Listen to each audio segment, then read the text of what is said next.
अमीर बहू लालची सास। चंदन नगर गाँव में कोकिला नाम की एक औरत अपने बेटे फरहान के साथ रहती थी।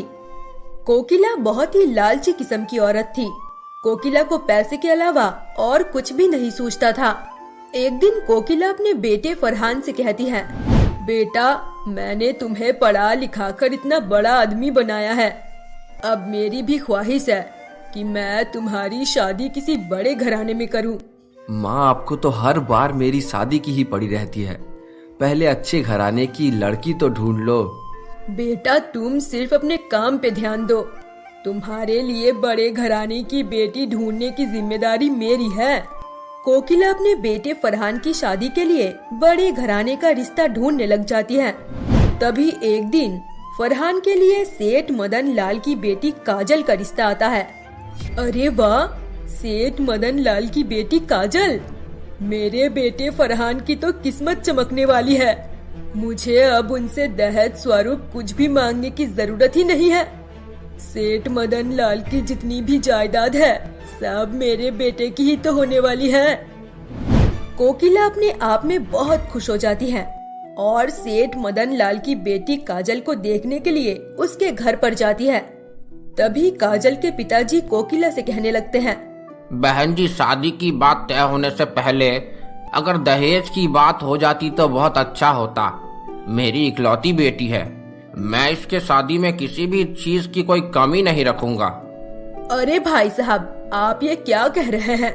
भगवान का दिया हुआ हमारे पास सब कुछ है। दौलत है, शोहरत है और इज्जत तो बहुत है। हमें तो बस आपकी बेटी काजल चाहिए। काजल के पिताजी कोकिला की बात सुनकर बहुत खुश हो जाते हैं और कुछ ही दिनों में काजल और फरहान की धूमधाम से शादी हो जाती है। और शादी के बाद काजल अपने मायके से ससुराल चली जाती है।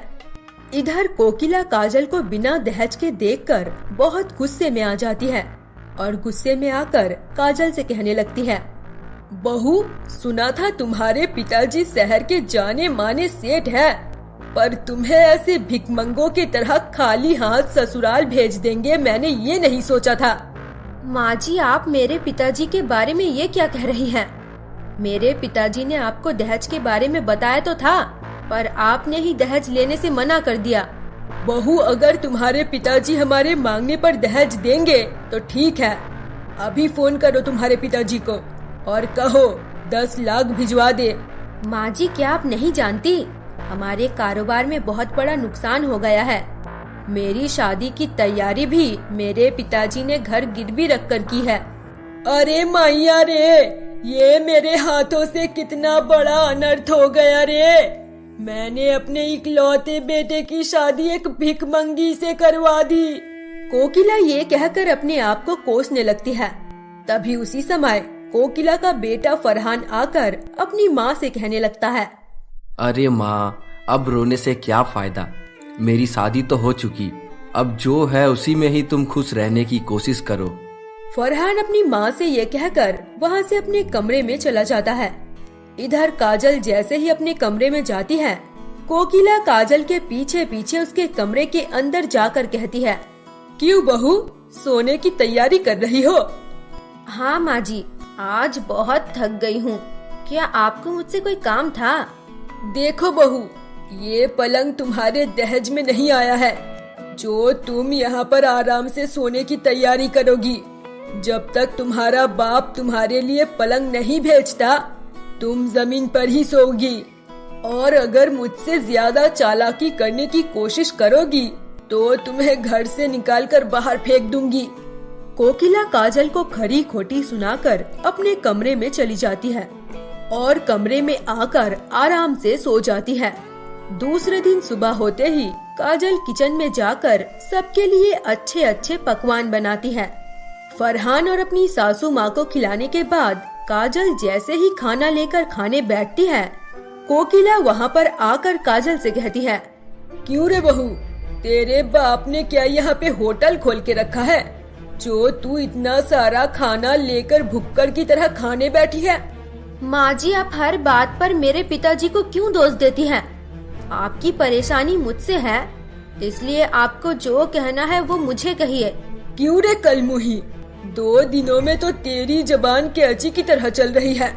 अभी मैं तेरी सारी अकड़ एक झटके में दूर कर देती हूँ। कोकिला काजल से ये कहकर उसे बहुत मारती है और मारने के बाद से खाना भी नहीं देती। ऐसे ही कई दिन बीत जाते हैं। कोकिला की अचानक बहुत तबीयत खराब हो जाती है। तभी कोकिला अपने बेटे फरहान से कहती है, बेटा ना जाने मुझे अचानक क्या हो गया है। मेरी तबीयत बहुत खराब लग रही है। मुझे तो लगता है ये सब तेरी पत्नी का ही किया कराया है। वो कल मुही मुझे मारकर घर की रानी बनने की तैयारी कर रही है। माँ, ये क्या उल्टा सीधा कह रही हो? तुम्हारे ज्यादा खाने के कारण ही आज तुम्हारी तबीयत इतनी खराब हो गई है। मैं अभी जाकर डॉक्टर को बुला रहा हूँ। फरहान अपनी माँ से ये कहकर डॉक्टर को बुलाने चला जाता है। इधर काजल अपनी सासू माँ की तबीयत खराब देखकर उनकी सेवा में लग जाती है। माँ जी, आप कुछ ही दिनों में बिल्कुल स्वस्थ हो जाएंगी। मैं आपकी अच्छे से सेवा करूंगी। देखती हूँ बीमारी आपको कैसे छोड़कर नहीं भागती। फरहान डॉक्टर को लेकर घर वापस आता है। डॉक्टर कोकिला को अच्छी तरह से देखकर कहने लगते हैं, आंटी जी, आपके पेट में तो बहुत बड़ी बीमारी हो गई है। आप अच्छे से खा पी नहीं सकती। अब सब कुछ भगवान भरोसे है। अभी मैं आपको कुछ दवाई देकर जा रहा हूँ। कुछ दिन बाद मैं फिर से आपको आकर चेक करूँगा। डॉक्टर कोकिला को ये कहकर वहाँ से चले जाते हैं। इधर फरहान अपनी माँ की बीमारी की बात सुनकर बहुत दुखी हो जाता है। तभी काजल फरहान से कहती है, पतिदेव, आप बिल्कुल निश्चित होकर काम पर ध्यान दीजिए। अब माँ जी को स्वस्थ करने की जिम्मेदारी मेरी है। काजल अपने पति से ये कहकर कोकिला की दिन रात सेवा करने लगती है। इधर कोकिला भी अपनी बहू का ये रूप देखकर बहुत पछताने लगती है। तभी कुछ दिन बाद डॉक्टर साहब फिर से कोकिला को देखने आते हैं। अरे वाह आंटी जी, आपकी तबीयत तो बिल्कुल ठीक लग रही है। आपकी तबीयत में सुधार देखकर तो मैं हैरान हुआ जा रहा हूँ। डॉक्टर बाबू, ये सब कुछ मेरे बहू के दिन रात के मेहनत का कमाल है। मेरे बहू के रहते यमराज मेरे आस पास भी भटक नहीं सकते। बहू, तुम मुझे माफ कर दो। मैं बहुत ही बुरी और लालची किस्म की औरत हूँ। मैंने दहेज के लालच में तुम पर बहुत जुल्म किए हैं। माँ जी, आप ये क्या कह रही हैं? आप तो मेरी माँ हैं। मुझे डांटने का अधिकार भी आपको है। तभी काजल के पिताजी सेठ मदन लाल वहाँ पर आ जाते हैं और काजल के सासू माँ कोकिला से कहने लगते हैं, बहन जी, मेरा कारोबार फिर से बहुत ही अच्छी तरह से चालू हो गया है। मैं अपनी सारी प्रॉपर्टी अपनी बेटी के नाम कर प्रॉपर्टी के कागजात आपको देने के लिए आया हूँ। अरे भाई साहब, आप तो फिर मुझे लालची सास बनने के लिए मजबूर कर रहे हैं।